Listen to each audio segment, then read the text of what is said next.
Let me tell you something people don't always want to hear. You're never done networking. I know. Some of you are already reaching for the Advil, but hear me out. Hi, I'm Paul Osterhout, former Vice President Creative, Walt Disney Imagineering, Universal Creative. When I first started in this business, I thought networking was like a college course. You take it, you pass it, you move on. Nope. Turns out it's more like brushing your teeth. Stop doing it, and pretty soon things can get funky. My first break was working at a big company where I thought everyone I ever needed to know was at that company. Unfortunately, when I left that company, I didn't have a network where I could reach out and find out who was hiring. That was a life lesson, because here's the deal. Your career isn't a straight line. People you meet today might hire you 10 years from now.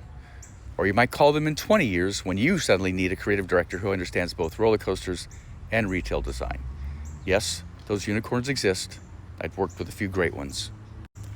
So networking isn't about collecting business cards like Pokemon. It's about planting seeds and then watering them and checking in and sending a quick note or grabbing coffee or even just liking their posts once in a while. Relationships are like plants. Ignore them and they die.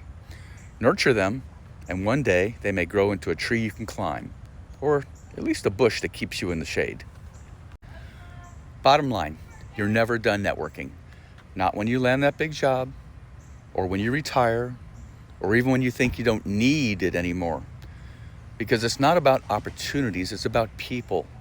And at the end of the day, your network is your net worth. So, go check on someone you haven't talked to in a while. Trust me, it beats flossing.